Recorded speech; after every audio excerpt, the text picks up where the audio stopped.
irmãos e minhas irmãs,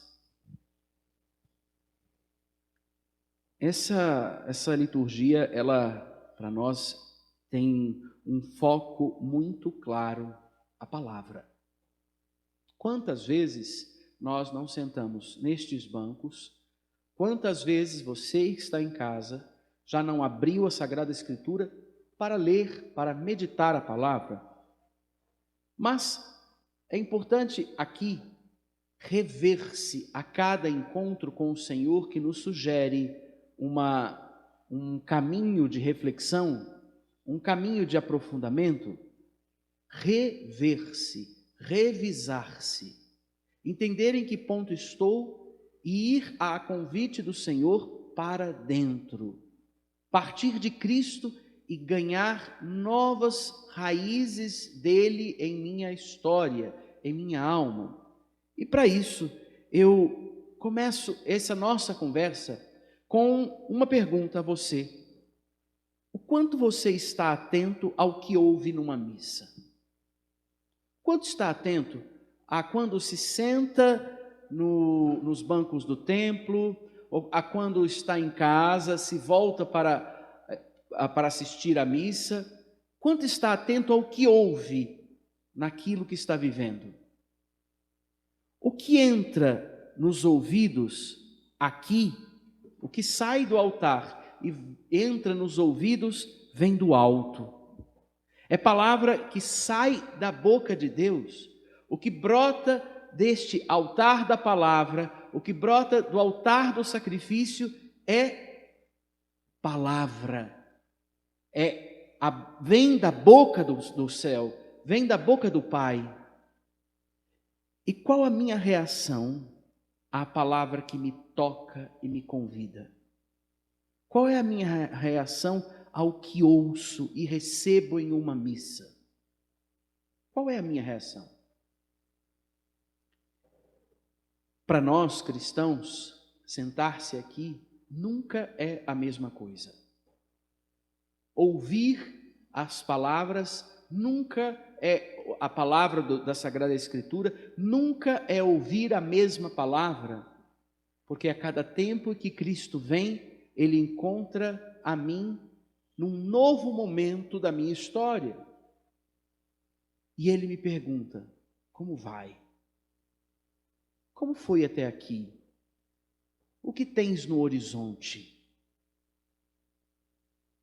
Hoje, na liturgia, a primeira leitura e o salmo, elas vão mencionando a palavra e explicando a palavra, dizendo que a palavra é uma semente, explicando a palavra como uma chuva.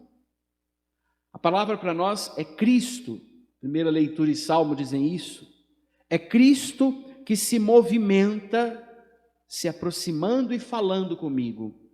É Cristo que se movimenta cuidando e amando, produzindo frutos, os frutos que o Pai pretende. E qual é o fruto que o Pai pretende para mim? Salvar, que eu seja salvo. A palavra vem a mim, ela se movimenta como semente entrando em mim, como chuva regando aquilo que em mim precisa ser regado, lavado, para que tudo aconteça, para que ela germine, não seja só uma voz que passa na minha história. A palavra que vem, o Cristo que vem ao meu encontro, ele, sobretudo na segunda leitura, ele encontra desafios, no tempo e no campo, o homem e o seu coração. Semear é difícil, não é difícil por causa de Deus, é difícil por causa do terreno que eu sou. Um terreno que quanto mais eu lido, quanto mais eu distancio de Deus, mais vai ficando endurecido, vai ficando árido, chão rachado, seco, vai ficando sem vida. Por isso o difícil na questão, no desafio de semear, não é o Cristo é a vida que vem ao que se distanciou de Deus, e por isso eu como pecador preciso ter consciência, e é importante perguntar-se isso. Consciência do que o pecado gerou em mim. Você já parou para perguntar qual o efeito do pecado em você? Já parou para perguntar isso? Nós às vezes escapamos do pecado e tratamos o pecado simplesmente, e evidentemente deve ser assim, mas com a rejeição. Eu não quero pecar, ok, mas para pensar, por que eu não quero pecar? Não rejeite simplesmente sem a consciência do que está cortando, porque senão depois eu procuro aquilo que largo. Eu preciso entender que aquilo que pecar é rebelar-se contra Deus, é rebeldia, é repulsa de Deus. E a criatura que se repulsa de Deus, se separa de Deus, se rebela de Deus, é como a flor que é cortada, sai do que mantém vivo. E vai por um tempo durando, mas depois resseca, porque aquela beleza depois do corte já não é uma beleza viva mais. É o mesmo que acontece com quem não ouve a palavra, com quem deixa a palavra passar e ele segue. Qual o efeito do pecado em mim? É importante eu me perguntar. Qual o efeito do pecado em mim? Dureza, fechamento, inconstância, materialismo, descrença ou crença frágil, desde um acreditar, dizendo que tenho fé, mas eu acredito, dizendo que tenho fé, mas na prática eu atuo como se eu não me lembrando dessa fé que eu tenho. Desde eu ter uma simpatia pela palavra, mas eu não quero seguir isso porque é comprometedor. Desde a compreensão da palavra como uma ameaça. Quando vejo aquilo que vai me mexer, desestabilizar, tirar do meu conforto, dos meus esquemas, das facilidades, do meu poder, das minhas posses, eu tenho medo. Eu tenho medo de que Jesus venha me incomodar, que a palavra venha incomodar. Quando eu vejo a história de Cristo, me incomoda o fato, não é estranho, de que na vida teve muitos amigos, mas na cruz só tinha um. O que houve? O pecado, ele nos afasta de Deus a ponto de ter medo de Deus, medo de ser coerente, medo de acreditar. Qual é o efeito do pecado em você? A que ponto anda o campo onde Deus semeia hoje essa palavra que foi ecoada? Se hoje o Senhor tivesse que descrever teu coração, que tipo de terreno é o teu? Que tipo de terreno é o meu? Como ele me descreve? Pois bem, o Evangelho é literalmente a realização dessa palavra que nós ouvimos na primeira leitura, no Salmo e na segunda leitura. No Evangelho nós vemos acontecendo o movimento da palavra. Deus que se aproxima e fala. Deus que ensina e mostra. Deus que toca o campo difícil. Eu. E aqui é importante a gente ter presente. Essa palavra, naquele tempo, Cristo fez um ensinamento para aqueles discípulos. Hoje ele faz esse ensinamento para nós, os discípulos de hoje. Então, essa palavra alcança a mim. E aí é importante se perguntar: o que acontece nessa missa? O mesmo o que aconteceu diante daqueles discípulos. O Cristo ensina. O amor toca o campo difícil. O amor vem e me toca. Deus está e me fala. Me chama ao ouvido. Me convida a falar com Ele. Isso é rezar com a palavra. Agora aqui Ele me chama ao perdão por mim, o perdão por mim a Ele, ou seja, me reconciliar. quanto tempo eu não me confesso? Sabe, o sacramento da reconciliação é chamado de sacramento de cura. Por quê? Porque ali, como diz o hino de Pentecostes, o Senhor vem lavar, vem regar o seco, vem dobrar o duro, vem derramar o amor que sana e eleva, vem dar à alma a disposição de não se corromper, de não viver de jeitinhos, de não calcular a vida por facilidades, mas por um caminho de coerência com o amor que me ama. Depois ele me chama ao perdão com os irmãos. Para quê? Para recompor a unidade do amor, recompor o sangue do convívio, a caridade. O amor é o que o Senhor nos pede uns pelos outros, primeiro por Ele e depois uns pelos outros, mas não um amor só calculado com o que eu sinto, mas um amor calculado por Ele, que se derrama a mim. Por isso Ele me traz numa missa e lança semente. Alguém que é seco oferece o que ao outro? Sequidão, dureza. A boca fala daquilo que o coração está cheio. Se o coração é seco e duro, a boca vai falar de dureza e sequidão. O Senhor no altar, nesse altar onde mana como palavra que vem ao meu encontro, como amor que toca o campo difícil, Ele me chama a lutar.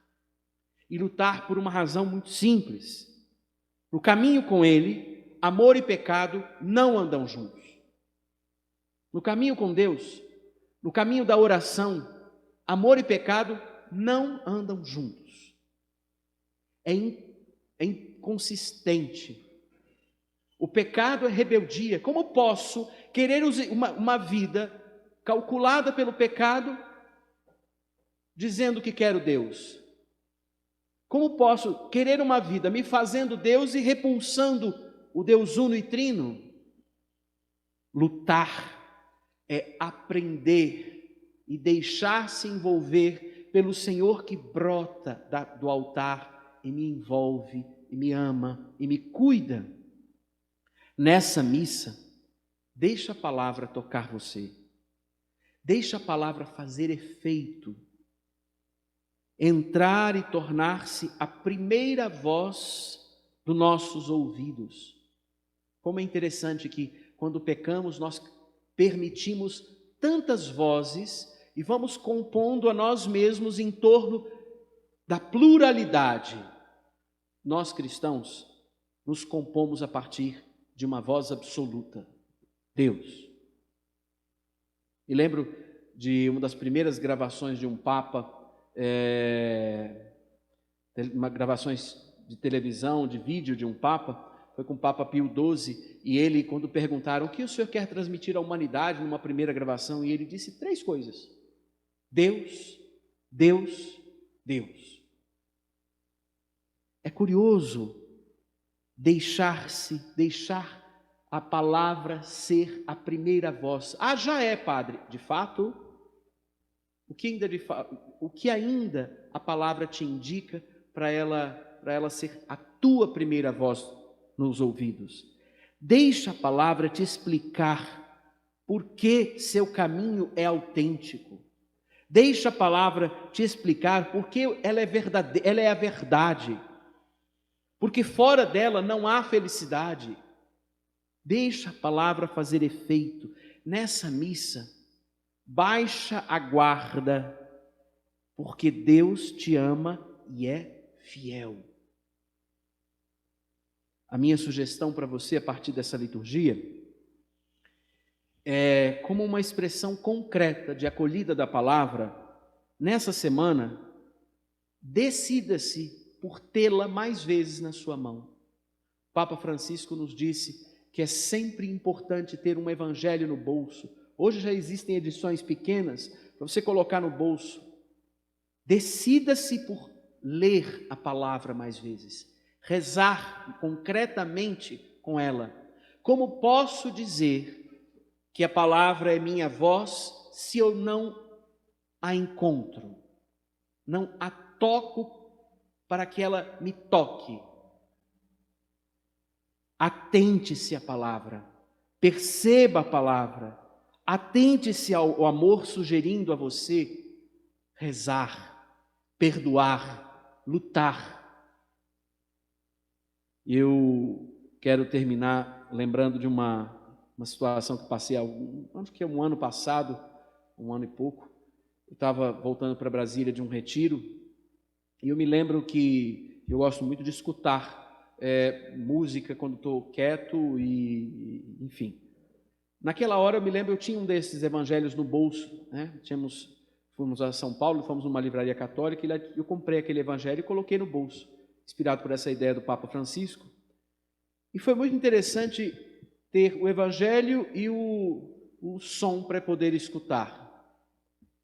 E fazer a opção de desligar o som e começar a ler o evangelho foi, pelo menos para mim naquele momento, assim, um desafio.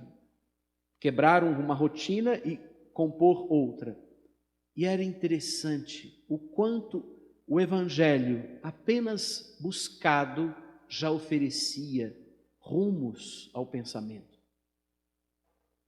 Quase como se Deus dissesse assim: vamos conversar. Eu lembro que aquilo foi uma diferença naquela ocasião. Foi quase como se Deus dissesse: eu já sou a tua voz, a tua primeira voz, ou é todos esses cantos que você tem no seu aparelho eletrônico? Que Deus nos ajude nessa semana a decidir por tê-lo nas mãos. Que Deus nos ajude nesta semana a optar por Ele rezando, perdoando, lutando. Que a palavra faça efeito em nós. Que nessa missa nós baixemos a guarda e a palavra nos alcance. Amém.